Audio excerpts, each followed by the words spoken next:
بسم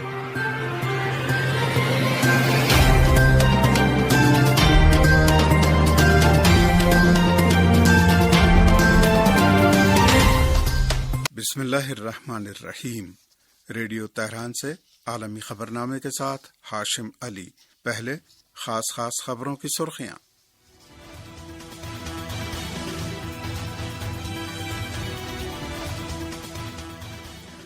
یورپی ممالک نے اسنیپ بیک میکانزم فعال کر کے بڑی غلطی کی ہے۔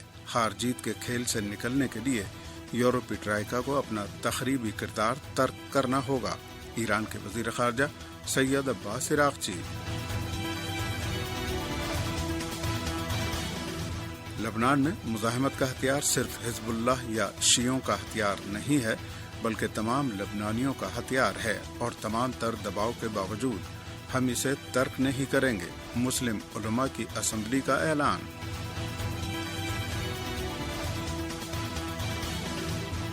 غزہ پر جاری صہیونی حکومت کے جارحانہ حملوں میں مزید 17 فلسطینی شہید۔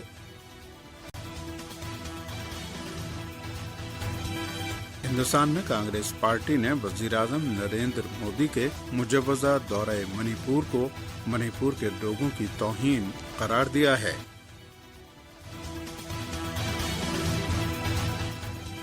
اور روس کا یوکرین کے دارالحکومت کیف پر اب تک کا شدید ترین فضائی حملہ، 800 سے زیادہ ڈرون اور میزائل داغ دیے۔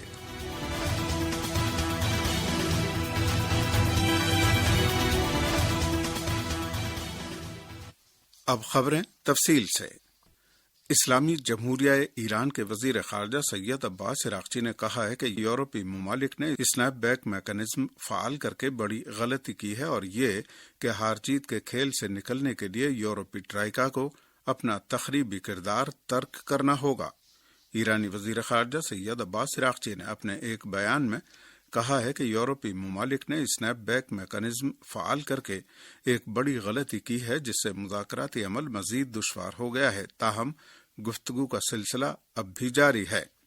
انہوں نے کہا کہ ایران غیر منصفانہ پابندیوں کا سامنا کر رہا ہے، لیکن اس کے باوجود مضبوطی سے کھڑا ہے۔ انہوں نے مغربی ممالک کے ساتھ مذاکرات کی تازہ صورتحال پر روشنی ڈالتے ہوئے کہا کہ ایران نے پابندیوں کے خاتمے کے لیے 5 دور کے مذاکرات کیے، لیکن اسرائیل کی جارحیت اور اس میں امریکہ کی شمولیت کے بعد مذاکرات کو نئے فریم ورک میں آگے بڑھانے کی ضرورت ہے۔ سید عباس عراقچی نے یورپی ممالک کے رویے پر سخت تنقید کرتے ہوئے کہا کہ 3 یورپی ممالک نے اسنیپ بیک میکانزم کی طرف بڑھ کر بڑی غلطی کی اور کام کو مشکل بنا دیا، تاہم گفتگو کا سلسلہ جاری ہے اور امید ہے کہ مشترکہ حل تک پہنچ جائیں گے۔ انہوں نے اس بات کی بھی تصدیق کی کہ امریکہ کے ساتھ براہ راست نہیں بلکہ بالواسطہ رابطہ برقرار ہے۔ اگر امریکہ باہمی احترام کی بنیاد پر بات چیت اور ایران کے حقوق و مفادات کا خیال رکھے تو ہم بھی مذاکرات کے لیے تیار ہیں۔ دوسری جانب برطانیہ کے اخبار گارڈین نے ایرانی وزیر خارجہ کا ایک مضمون شائع کیا ہے، جس میں سید عباس عراقچی کا کہنا ہے کہ ہار جیت کے کھیل سے نکلنے کے لیے یورپی ٹرائیکا کو اپنا تخریبی کردار ترک کرنا ہوگا۔ ایران کے وزیر خارجہ نے کہا کہ یورپ اگر واقعی سفارتی راہ حل کا خواہاں ہے تو اسے سفارتکاری کو زیادہ وقت اور زیادہ گنجائش دینی ہوگی۔ ایران کے وزیر خارجہ سید عباس عراقچی نے کہا کہ کسی بھی اتفاق رائے تک پہنچنے کے لیے نیک نیتی اولین شرط ہے۔ مسلم علماء کی اسمبلی کے بورڈ آف ٹرسٹیز کے سربراہ نے اس بات پر زور دیا ہے کہ لبنان میں مزاحمت کا ہتھیار صرف حزب اللہ یا شیعوں کا ہتھیار نہیں ہے، بلکہ تمام لبنانیوں کا ہتھیار ہے، اور تمام تر دباؤ کے باوجود ہم اسے ترک نہیں کریں گے۔ ارنا کی رپورٹ کے مطابق مسلم علماء کی اسمبلی کے بورڈ آف ٹرسٹیز کے سربراہ شیخ غازی حنینہ نے بیروت میں شہید سید حسن نصر اللہ کے مزار کے پاس پیغمبر اسلام صلی اللہ علیہ وآلہ وسلم کی ولادت اور اسلامی ہفتہ وحدت کی مناسبت سے منعقدہ ایک تقریب میں کہا کہ ہم لبنان کے کسی عہدیدار کو، چاہے صدر ہو، وزیر اعظم، رکن پارلیمان یا وزیر ہو، حزب اللہ کو غیر مسلح کرنے کا فیصلہ کرنے کی اجازت نہیں دیں گے۔ انہوں نے کہا کہ ہمارے مطالبات طائف معاہدے میں مزاحمت سے متعلق شق کے مطابق واضح ہیں۔ لبنان کے اندرونی حالات پر اثر انداز ہونے کے لیے خلیج فارس کے بعض ممالک کی کوششوں کا حوالہ دیتے ہوئے انہوں نے کہا کہ لبنانیوں کے لیے قومی عزت نان شب سے زیادہ قیمتی ہے اور وہ غیر ملکی طاقتوں کے آگے ہاتھ نہیں بڑھائیں گے، چاہے حالات کچھ بھی ہوں۔ کوثر بن ہنیہ کی دستاویزی فلم ہند رجب کی آواز اس سال کے وینس فلم فیسٹیول کی مؤثر ترین فلموں کی فہرست میں آ گئی ہے۔ موصولہ رپورٹ کے مطابق وینس فلم فیسٹیول کے مرکزی ہال میں جب یہ فلم دکھائی گئی تو شائقین نے کھڑے ہو کر دیر تک تالیاں بجائیں اور فلسطین اور فلسطینیوں کے حال زار پر اشک بہائے۔ دلچسپ بات یہ ہے کہ اس فلم نے تاریخ میں کسی بھی فلم کے لیے سب سے زیادہ تالیاں بجنے کا ریکارڈ توڑ دیا۔ بتایا جاتا ہے کہ مذکورہ فلم کے اداکار معتز ملحیس نے بتایا ہے کہ یہ فلم نہ صرف عرب دنیا بلکہ عالمی سطح پر بھی خاص پوزیشن حاصل کرنے میں کامیاب ہو گئی ہے۔ انہوں نے کہا کہ اس فلم میں 5 سالہ ہند رجب کی لگاتار 1 گھنٹے تک مدد کی پکار اور اس پر دنیا کی خاموشی کی منظر کشی کی گئی ہے۔ ان کا کہنا تھا کہ ہم فلسطینیوں کو بھی ہر دوسرے انسان کی طرح آزادی کے ساتھ زندگی جینے کا حق حاصل ہے۔ قابل ذکر ہے کہ اس فلم کے اداکاروں نے وینس فلم فیسٹیول کے ریڈ کارپیٹ پر بھی شہیدہ ہند رجب کی تصویر کو اٹھا کر دنیا کے سامنے اس کی مظلومیت اور صہیونی حکومت کی سفاکیت کو دکھایا۔ 5 سالہ ہند رجب کی غزہ میں جان تو چلی گئی لیکن اس کی یہ آواز قیامت تک تمام انسانوں کے کانوں میں گونجتی رہے گی کہ مجھے ڈر لگ رہا ہے، میں زندہ رہنا چاہتی ہوں۔ واضح رہے کہ ہند رجب کو صہیونی فوجیوں نے براہ راست گولی کا نشانہ بنا کر شہید کر دیا تھا۔ غزہ پر جاری صہیونی حکومت کے جارحانہ حملوں میں مزید 17 فلسطینی شہید ہو گئے ہیں۔ موصولہ رپورٹوں کے مطابق غزہ پر غاصب صہیونی حکومت کی تازہ بمباری میں 17 فلسطینی شہید ہو گئے ہیں جبکہ متعدد زخمی ہوئے ہیں۔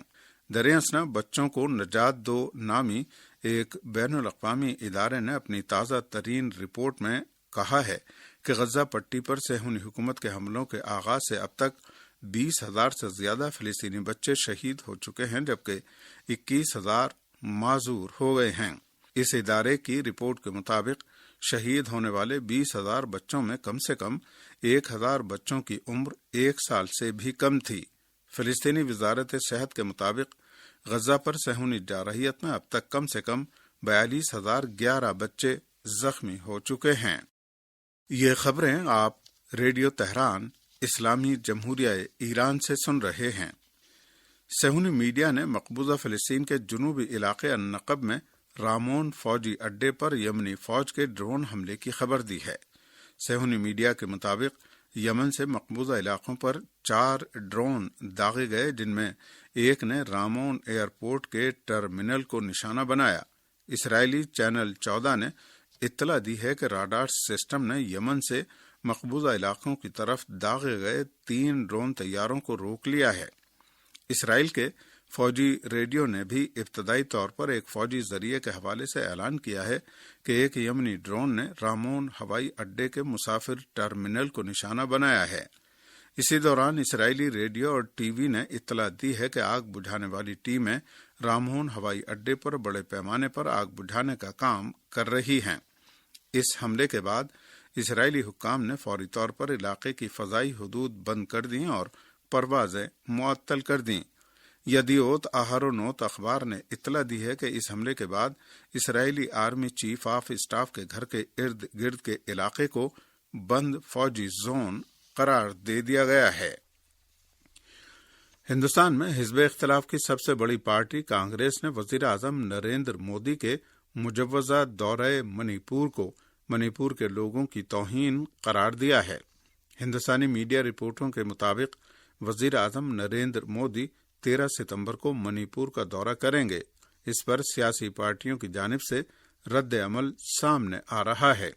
کانگریس نے کہا ہے کہ 29 ماہ کے بعد وزیر اعظم اپنے اس دورے میں وہاں صرف 3 گھنٹے گزارنے والے ہیں۔ یہ تو منی پور کے لوگوں کی توہین ہے۔ کانگریس لیڈر جے رام رمیش نے وزیر اعظم نریندر مودی کے منی پور کے مجوزہ دورے پر